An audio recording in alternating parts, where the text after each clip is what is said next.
অভিশপ্ত শয়তান থেকে মহান আল্লাহর নিকট আশ্রয় চায়। সকল প্রশংসা সমগ্র বিশ্বের প্রতিপালক মহান আল্লাহর জন্য। রহমান ও রাহিম আল্লাহ তাআলার নামে সূরা ইউসুফের বাংলা সরল অনুবাদ শুরু করছি। আলিফ লাম রা, এগুলো স্পষ্ট কিতাবের আয়াতসমূহ। নিশ্চয় আমি আরবি ভাষায় কোরআন অবতীর্ণ করেছি যাতে তোমরা বুঝতে পারো। আপনার কাছে আমি এই কোরআন অবতীর্ণ করছি যার মাধ্যমে আমি আপনার কাছে উত্তম কাহিনীগুলির বিবরণ দিচ্ছি। অবশ্যই আপনি ইতিপূর্বে এ সম্পর্কে অনবহিত ছিলেন। যখন ইউসুফ তার পিতাকে বললেন, হে আমার পিতা, আমি স্বপ্নে দেখি যে 11টি তারকা এবং চন্দ্র সূর্য আমাকে সেজদা করছে। ইয়াকুব বললেন, হে ছেলে, তোমার স্বপ্নের কথা তোমার ভাইদের কাছে বলবে না। তাদের কাছে বললে তারা তোমার বিরুদ্ধে মারাত্মক ষড়যন্ত্র করবে। নিশ্চয় শয়তান মানুষের প্রকাশ্য শত্রু, এবং এভাবেই তোমার রব তোমাকে মনোনীত করেছেন এবং তোমাকে স্বপ্নের ব্যাখ্যা শিখিয়ে দেন এবং তোমার উপরে তার নিয়ামত পূর্ণ করে দিয়েছেন, এবং ইয়াকুব পরিবারের উপরেও, যেমন উহা পূর্ণ করে দিয়েছেন তোমার পিতৃপুরুষ ইব্রাহিম এবং ইসহাকের উপরে। নিশ্চয় তোমার রব সর্বাজ্ঞ কৌশলী। নিশ্চয়ই ইউসুফ এবং তার ভাইদের মধ্যে কতগুলি নিদর্শন রয়েছে প্রশ্নকারীদের জন্য। যখন তারা বলেছিল, নিশ্চয় ইউসুফ এবং তার ভাই বিনয়ামিন আমাদের চেয়ে আমাদের পিতার কাছে বেশি প্রিয়, অথচ আমরা একটি জামাত বা দল। নিশ্চয় আমাদের পিতা পরিষ্কার ভুলের মধ্যে রয়েছেন। তোমরা ইউসুফকে হত্যা করো অথবা কোনো জমিনে নিক্ষেপ করো, তাহলে তোমাদের উদ্দেশ্যে তোমাদের পিতার দৃষ্টি মুক্ত হয়ে যাবে এবং তোমরা তারপরে একটি ভালো জাতিতে পরিণত হবে। তাদের একজন বক্তা বলল, তোমরা ইউসুফকে হত্যা করো না। যদি করতে চাও তবে তাকে কোনো একটি পরিত্যক্ত কূপে নিক্ষেপ করো। কোনো ভ্রমণকারীরা ওখান থেকে তাকে তুলে নিয়ে যাবে। তারা বলল, হে আমাদের পিতা, আপনার কি হয়েছে যে আপনি ইউসুফের ব্যাপারে আমাদেরকে বিশ্বাস করছেন না, অথচ আমরা তার কল্যাণকামী। আগামীকাল তাকে আমাদের সাথে পাঠিয়ে দিন। উপভোগ করবে, খেলবে। নিশ্চয় আমরা তার হেফাজতকারী। ইয়াকুব বললেন, নিশ্চয় আমি দুশ্চিন্তাগ্রস্ত হয়ে পড়ছি যে তোমরা তাকে নিয়ে যাবে, এবং আমি ভয় পাচ্ছি যে তোমরা তার থেকে অমনোযোগী থাকা অবস্থায় তাকে কোনো চিতাবাঘে খেয়ে ফেলবে। আমরা একটি বড় দল হওয়া সত্ত্বেও যদি তাকে বাঘে খায় তবে আমরা সবাই তো ক্ষতিগ্রস্ত হলাম। অতঃপর যখন তারা ইউসুফকে নিয়ে গেল এবং তারা একমত হলো যে তারা তাকে অন্ধকূপের মধ্যে ফেলে দিবে, আল্লাহ বললেন, আমি ইউসুফকে জানিয়ে দিলাম, অবশ্যই কোনো একদিন তুমি তাদেরকে তাদের এই কর্মকাণ্ড সম্পর্কে খবর দিবে, অথচ তখন তারা তা বুঝতে পারবে না। তারা রাতের অন্ধকারে কাঁদতে কাঁদতে বাবার কাছে উপস্থিত হলো। তারা বলল, হে পিতা, আমরা দৌড় প্রতিযোগিতায় অংশগ্রহণ করেছিলাম এবং ইউসুফকে আমাদের মাল আসবাবের কাছে রেখে গিয়েছিলাম। ইতিমধ্যে তাকে বাঘে খেয়ে ফেলেছে। আপনি তো আমাদেরকে বিশ্বাস করবেন না, যদিও আমরা সত্যবাদী। তারা ইউসুফের জামায় মিথ্যা রক্ত মাখিয়ে নিয়ে এসেছিল। ইয়াকুব বললেন, বরং তোমরা এটা নিজেদের মন থেকে রচনা করেছ। আমার জন্য ধৈর্য ধারণ করাই উত্তম, এবং তোমরা যা বলছো এ বিষয় আল্লাহ তাআলাই আমার সাহায্যকারী।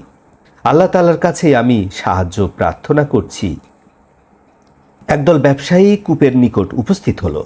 অতঃপর তারা তাদের পানি সংগ্রহকারীকে পাঠালো।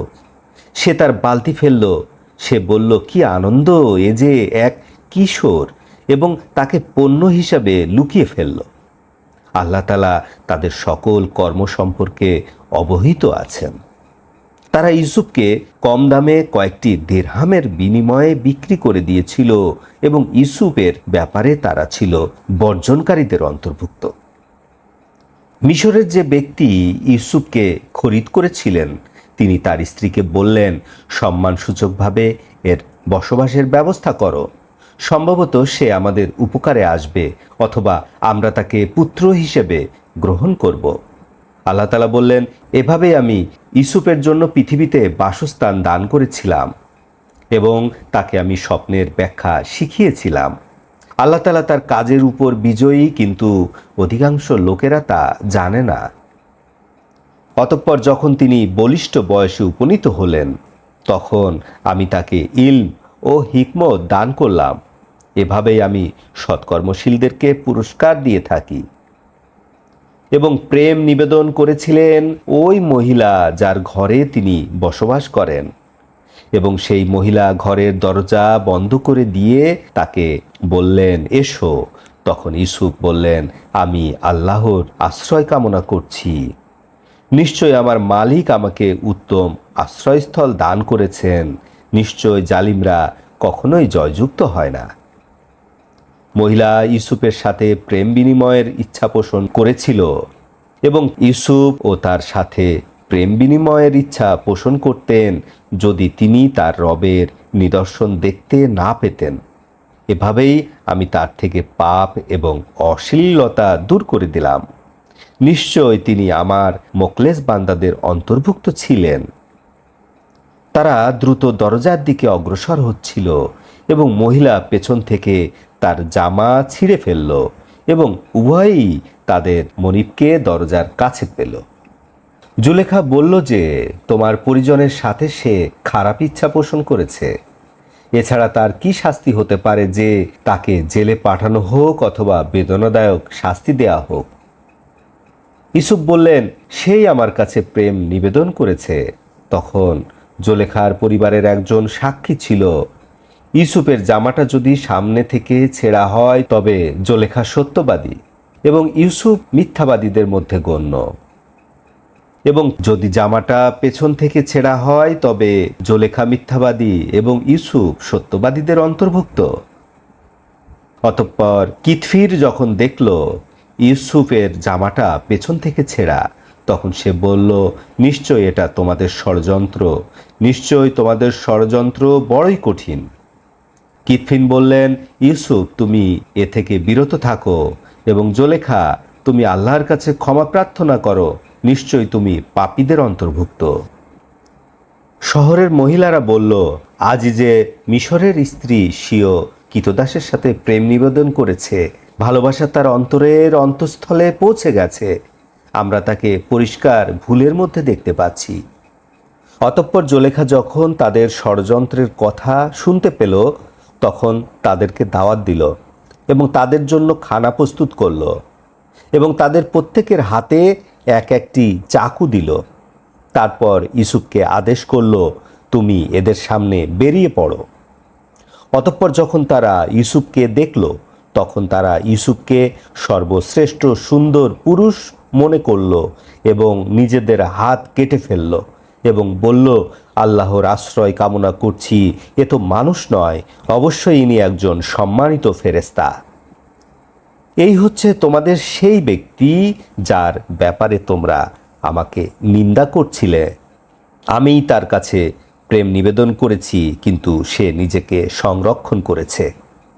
আমি তাকে যা আদেশ করি তা যদি সে পালন না করে তবে তাকে জেলে পাঠানো হবে এবং সে অপমানিতদের মধ্যে গণ্য হবে। ইউসুফ বললেন, হে আমার রব, ওরা আমাকে যেদিকে আহ্বান করছে তার চেয়ে কারাবাস আমার জন্য উত্তম। তাদের ষড়যন্ত্র যদি আপনি আমার থেকে দূর না করেন তবে আমি তাদের প্রতি ঝুঁকে পড়ব এবং মূর্খদের মধ্যে গণ্য হব। অতঃপর তার রব তার ডাকে সাড়া দিলেন, নারীদের ষড়যন্ত্র তার থেকে দূর করে দিলেন। নিশ্চয় আল্লাহ তাআলা সর্বশ্রেষ্ঠ, সর্বাজ্ঞ, সব কিছু শোনেন, সব কিছু জানেন। অতঃপর সকল আলামতগুলি পর্যালোচনার পর স্থির হলো যে তাকে কিছুদিনের জন্য জেলে রাখা হোক। তার সাথে আরও দুজন যুবক জেলে ঢুকেছিল। তাদের একজন বলল, আমি স্বপ্নে দেখি যে আঙুর নিংড়িয়ে শরাব বানাচ্ছি। দ্বিতীয়জন বলল, আমি স্বপ্নে দেখি আমার মাথার উপরে রুটি বহন করছি, তা থেকে পাখিরা ঠুকরিয়ে খাচ্ছে। আমাদেরকে এর ব্যাখ্যা শুনান, আমরা আপনাকে সৎকর্মশীল দেখতে পাচ্ছি। সে বলল, তোমাদেরকে যে খাদ্য দেয়া হয় তা তোমাদের কাছে আসার পূর্বেই আমি তোমাদেরকে স্বপ্নের ব্যাখ্যা জানিয়ে দিব। সেটি এমন জ্ঞান থেকেই বলবো যা আমার রব আমাকে শিক্ষা দিয়েছেন। নিশ্চয় আমি পরিত্যাগ করেছি সে কওমের ধর্ম যারা আল্লাহর প্রতি ঈমান আনে না এবং যারা আখিরাতকে অস্বীকারী, এবং আমি অনুকরণ করেছি আমার পূর্বপুরুষ ইব্রাহিম, ইসহাক ও ইয়াকুবের দিন। আমাদের পক্ষে আল্লাহর সাথে বিন্দুমাত্র শরিক করা সম্ভব নয়। ইহা আমাদের উপরে এবং মানুষের উপরে আল্লাহর অনুগ্রহ, অথচ অধিকাংশ মানুষেরা কৃতজ্ঞতা জ্ঞাপন করে না।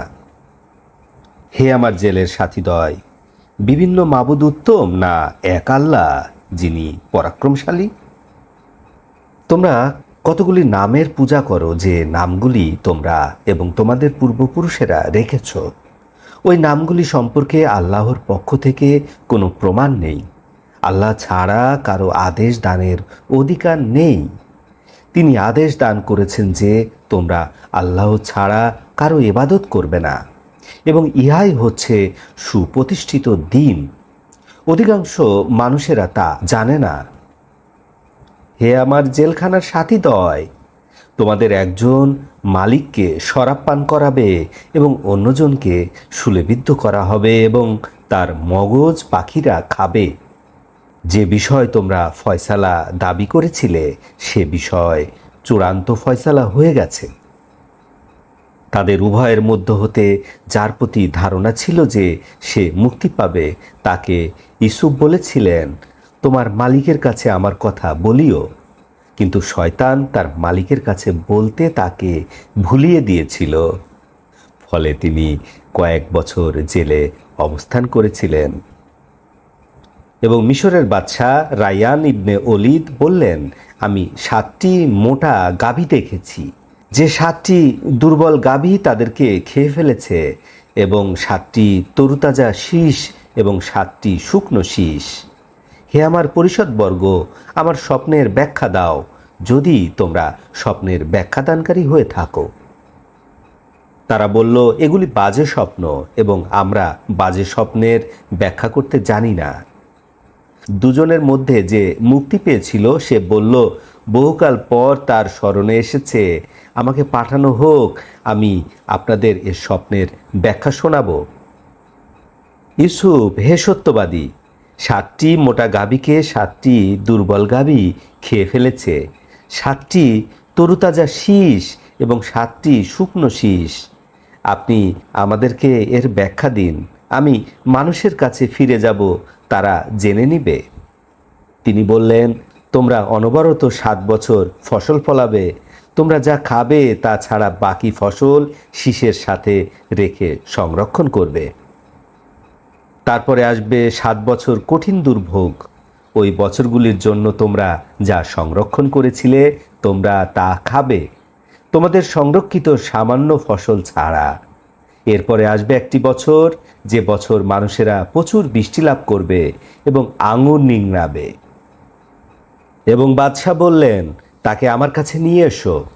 অতঃপর যখন তার কাছে বাদশার দূত আসলো এবং বাদশার কাছে নিয়ে যাওয়ার খবর শোনানো হলো, ইউসুফ বললেন, তুমি তোমার মালিকের কাছে ফিরে যাও, তাকে ওই মহিলাদের সম্পর্কে জিজ্ঞাসা করো যারা হাত কেটে ফেলেছিল।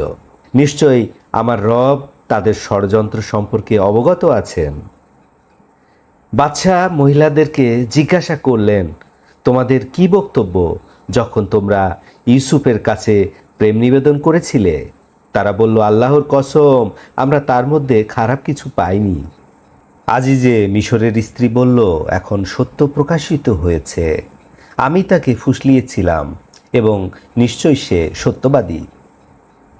ইউসুফ বললেন, এ কাজটি আমি এজন্য করেছি যে তারা জেনে নিক যে আমি অদৃশ্যে খেয়ানত করিনি, এবং নিশ্চয়ই আল্লাহ তাআলা খেয়ানতকারীদের ষড়যন্ত্রকে জয়যুক্ত করেন না।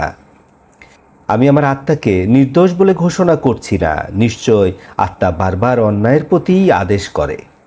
তবে যাকে আমার রব রক্ষা করে সেই রক্ষা পায়। নিশ্চয় আমার রব ক্ষমাশীল, দয়াবান।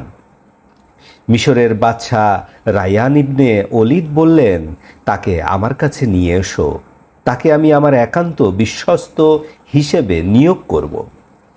অতঃপর বাদশাহ যখন তার সাথে কথা বললেন, তখন বললেন, নিশ্চয় আজ থেকে তুমি আমার কাছে বিশ্বস্ত হিসেবে স্থান লাভ করলে। ইউসুফ বললেন, আমাকে জমিনের উৎপাদন ও সংরক্ষণের দায়িত্ব প্রদান করুন, আমি হিসাব রক্ষক ও জ্ঞানী। এভাবেই আমি মিশরে ইউসুফকে প্রতিষ্ঠিত করলাম। তিনি ওই শহরে যেখানে ইচ্ছা করেন সেখানেই বসবাস করতে পারেন। আমি যাকে ইচ্ছা করি তাকে আমার রহমত পৌঁছিয়ে দিই। আমি সৎকর্মশীলদের বিনিময় নষ্ট করি না। যারা ঈমান গ্রহণ করেছে এবং তাকওয়া অবলম্বন করেছে তাদের জন্য পরকালের বিনিময় অতি উত্তম। ইউসুফের ভাইরা মিশরে আসলো এবং ইউসুফের দরবারে প্রবেশ করল। ইউসুফ তাদেরকে চিনতে পারলেন, কিন্তু ইউসুফকে তারা চিনতে পারল না। অতঃপর যখন তিনি তাদের খাদ্য সামগ্রীর ব্যবস্থা করেছিলেন, তখন বললেন, তোমরা তোমাদের পিতার নিকট থেকে তোমাদের ভাইকে নিয়ে আসবে। তোমরা দেখতে পাচ্ছ না যে আমি খাদ্য পুরোপুরি দিচ্ছি এবং উত্তম অতিথি সেবক। যদি তোমরা তোমাদের ভাইকে না নিয়ে আসো তবে আমার কাছে খাদ্য পাবে না, স্থানও পাবে না। তারা বলল, আমরা তার ব্যাপারে আমাদের আব্বাকে রাজি করাবো এবং নিশ্চয় আমরা তা করতে সক্ষম হব। ইউসুফ তার কর্মচারীদেরকে বললেন, তাদের পণ্যমূল্য তাদের মাল সামানার মধ্যে ঢুকিয়ে দাও। তারা যখন তাদের পরিজনবর্গদের কাছে যাবে তখন তারা চিনতে পারবে এবং সম্ভবত তারা পুনরায় ফিরে আসতে পারবে। তারপর যখন তারা তাদের পিতার কাছে ফিরে এলো, তারা বলল, হে আমাদের পিতা, আমাদেরকে খাদ্যদান না করে দেওয়া হয়েছে। আমাদের সাথে আমাদের ভাইকে পাঠান, আমরা খাদ্য পাবো এবং নিশ্চয় আমরা তাকে হেফাজত করব। ইয়াকুব বললেন, নিশ্চয় আমি বিনিয়ামিনের ক্ষেত্রে তোমাদেরকে ওভাবেই বিশ্বাস করছি যেভাবে ইতিপূর্বে আমি ইউসুফের ব্যাপারে বিশ্বাস করেছিলাম। অতঃপর আল্লাহ তাআলাই উত্তম সংরক্ষণকারী এবং সমস্ত দয়াবানদের উপরে দয়াবান। অতঃপর যখন তারা তাদের মালপত্র খুলল, তখন তারা দেখতে পেল যে তাদের পণ্যমূল্য তাদেরকে ফেরত দেওয়া হয়েছে। তখন তারা বলল, হে আমাদের পিতা, আমরা আর কি চাই? এই দেখুন, আমাদের পণ্যমূল্য আমাদেরকে ফেরত দেওয়া হয়েছে। আমরা আমাদের পরিবারের জন্য খাদ্য ক্রয় করব, ভাইকে সংরক্ষণ করব, অতিরিক্ত একটি উট বোঝাই খাদ্য নিয়ে আসব। এটা হচ্ছে সহজতম খাদ্য। ইয়াকুব বললেন, আমি কখনোই তাকে তোমাদের সাথে পাঠাবো না, যতক্ষণ না তোমরা আল্লাহর নামে কঠিন শপথ করবে। অবশ্যই তোমরা তাকে আমার কাছে ফেরত নিয়ে আসবে। হ্যাঁ, তবে তোমরা যদি সবাই আটকে পড়ো তবে সে কথা আলাদা। অতঃপর তারা সবাই যখন আল্লাহর নামে শপথ করল, তখন তিনি বললেন, আমরা যা কিছু বলি সব কিছুর জিম্মাদার আল্লাহ। হে আমার সন্তানেরা, তোমরা এক দরজা দিয়ে প্রবেশ করবে না, তোমরা বিভিন্ন দরজা দিয়ে প্রবেশ করবে এবং আল্লাহর ইচ্ছার ক্ষেত্রে আমি তোমাদের জন্য যথেষ্ট হব না। আল্লাহ ছাড়া কারো আদেশ দানের অধিকার নেই। আমি আল্লাহর উপর নির্ভর করলাম এবং নির্ভরকারীরা যেন আল্লাহর উপরেই নির্ভর করে। অতঃপর তারা যখন তাদের পিতার আদেশ অনুসারে শহরে প্রবেশ করল, আল্লাহর ইচ্ছার উপরে ইহা কোনো কাজে আসলো না। তবে ইয়াকুবের একটি মনের চাহিদা পূর্ণ করা হয়েছিল এবং নিশ্চয় তিনি ছিলেন একজন বড় জ্ঞানী, কারণ আমি আল্লাহ তাকে জ্ঞান দান করেছিলাম, অথচ অধিকাংশ লোকেরা তা জানে না। অতঃপর যখন তারা ইউসুফের দরবারে প্রবেশ করল, তিনি তার ভাইকে বিনিয়ামিন নিজের কাছে আশ্রয় দিলেন এবং বললেন, নিশ্চয় আমি তোমার ভাই, অতএব ভাইদের আচরণে তুমি দুঃখিত হবে না। অতঃপর যখন তাদের খাদ্য সামগ্রী প্রস্তুত করে দেওয়া হলো, তখন তার ভাইয়ের আসবাবপত্রের মধ্যে পানপাত্র ঢুকিয়ে দেওয়া হলো। তারপর কোনো এক ঘোষক ঘোষণা করল, ওহে কাফেলা, নিশ্চয়ই তোমরা চোর। কাফেলা তাদের দিকে অগ্রসর হলো এবং বলল, আপনারা কি হারিয়েছেন? তারা বলল, আমরা বাদশার স্বর্ণের পানপাত্র হারিয়েছি। যে উহা উদ্ধার করতে পারবে তাকে এক উট বোঝায় খাদ্য দান করা হবে এবং আমি উহার উপর জিম্মাদার। ইউসুফের ভাইরা বলল, আল্লাহর কসম, নিশ্চয় আপনারা জানেন আমরা জমিনের বুকে কোনরূপ অনাসৃষ্টির জন্য আসিনি এবং আমরা চোরও নই। বাদশাহর লোকেরা বলল, তাহলে তোমাদের কি শাস্তি হবে যদি তোমরা মিথ্যাবাদী প্রমাণিত হও? তারা বলল, শাস্তি হবে এই যে, যার মাল আসবাবপত্রের মধ্যে পানপত্র পাওয়া যাবে সেই হবে শাস্তিযোগ্য, অর্থাৎ তাকে মালের মালিকের গোলাম বানিয়ে দেওয়া হবে। এভাবেই আমরা জালিমদের শাস্তি দিয়ে থাকি। তারা ইউসুফের ভাইয়ের বস্তা তল্লাশির আগে তার সৎ ভাইদের বস্তা তল্লাশি করেছিলেন।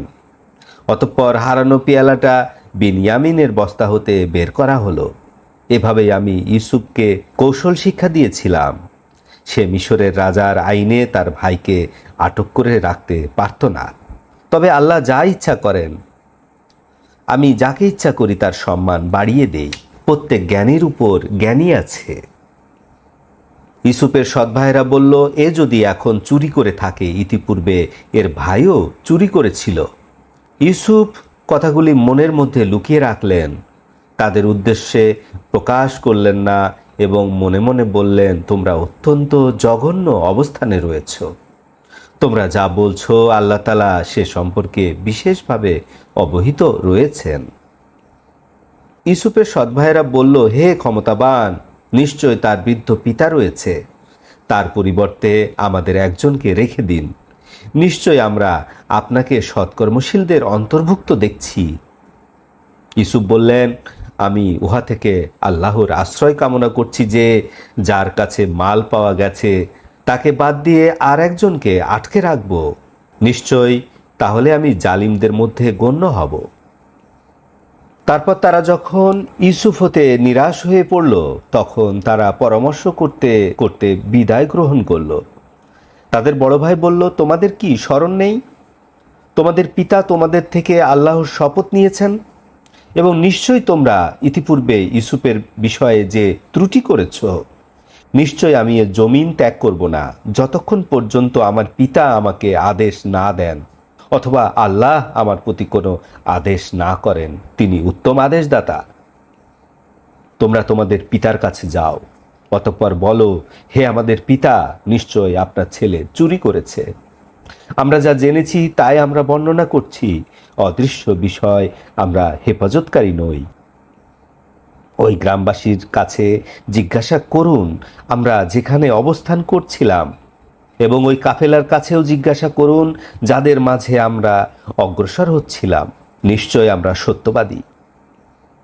ইয়াকুব বললেন, বরং তোমরা নিজেদের পক্ষ হতে এগুলি সাজিয়েছ, অতঃপর ধৈর্য ধারণ করায় আমার জন্য উত্তম।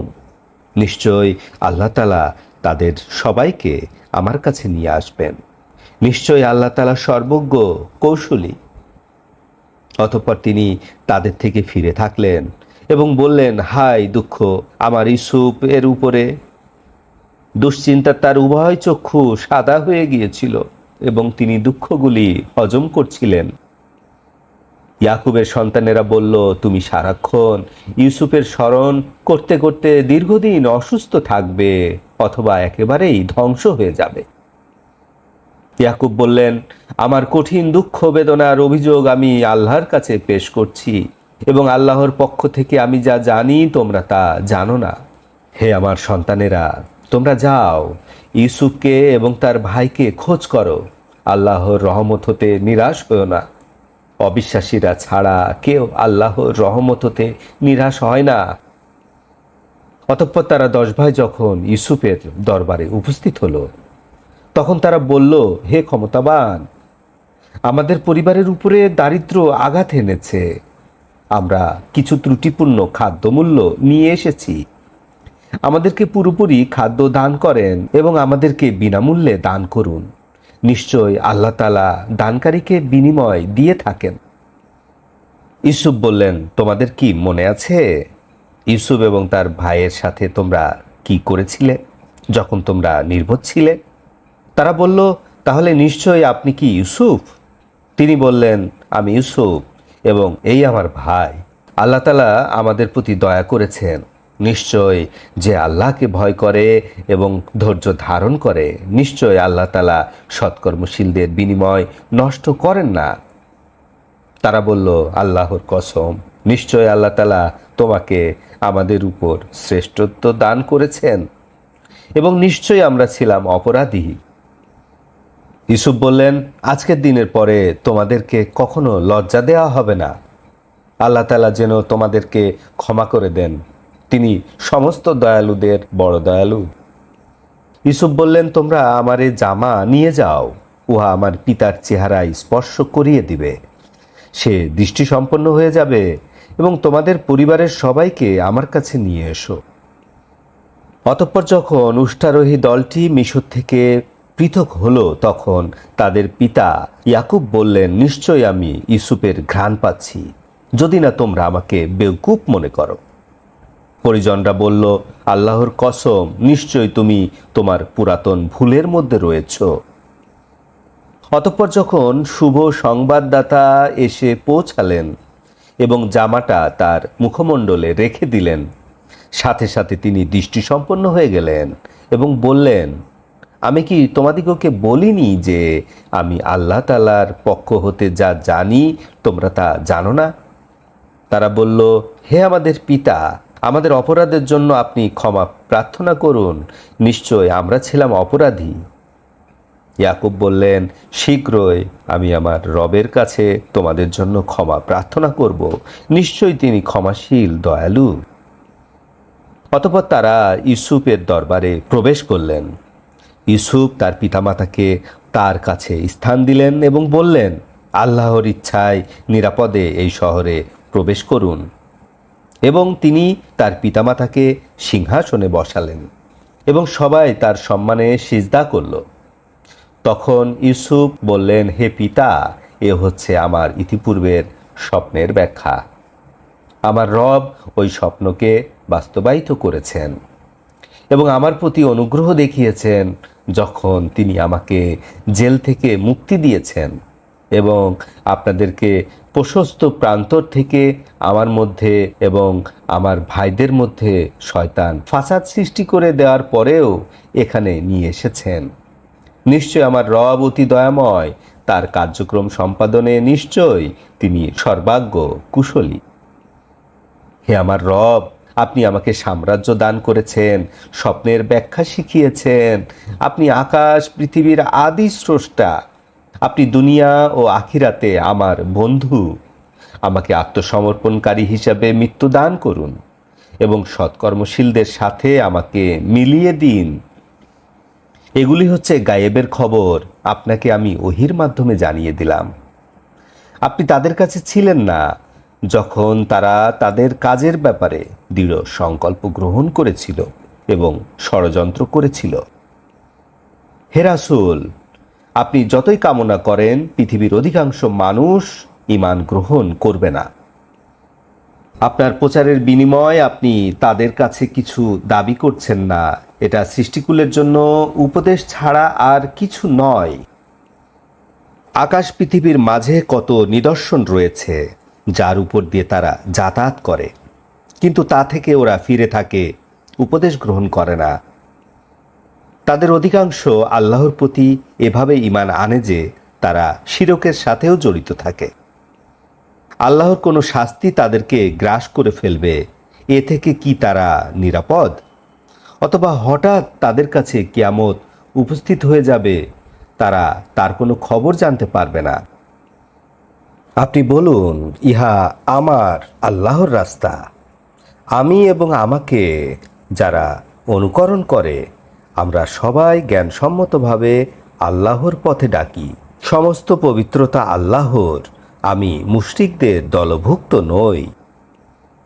আপনার পূর্বে শহরের অধিবাসী পুরুষ ছাড়া আমি আল্লাহ কারো কাছে ওহী প্রেরণ করিনি। তারা কি পৃথিবীতে চলাফেরা করে না এবং দেখে না তাদের পূর্ববর্তীদের পরিণাম কি হয়েছিল? মুত্তাকিনদের জন্য পরকালের ঠিকানা উত্তম। তোমরা কি জ্ঞান রাখো না? এমনকি রাসূলগণ তাদের জাতির ঈমান গ্রহণ সম্পর্কে নিরাশ হয়ে পড়ল এবং তাদের জাতির লোকেরা ভাবল রাসূলকে মিথ্যা প্রতিশ্রুতি দেওয়া হয়েছে। এমত অবস্থায় রাসূলের কাছে আমার সাহায্য এসে গেল। আমি যাদেরকে ইচ্ছা করলাম তাদেরকে মুক্তি দিলাম। অপরাধী সম্প্রদায় হতে আমার শাস্তি ফিরিয়ে নেওয়া হয় না। নিশ্চয় তাদের ঘটনাবলীর মধ্যে জ্ঞানীদের জন্য উপদেশ রয়েছে। এগুলি কোনো রচনা করা কথা নয়, বরং তাদের সামনে যা আছে তার অনুমোদনকারী এবং প্রত্যেক বিষয়ের ব্যাখ্যা এবং পথপ্রদর্শন ও করুণা ওই জাতির জন্য যারা ঈমানের অধিকারী। আলহামদুলিল্লাহ রাব্বুল আলামিন।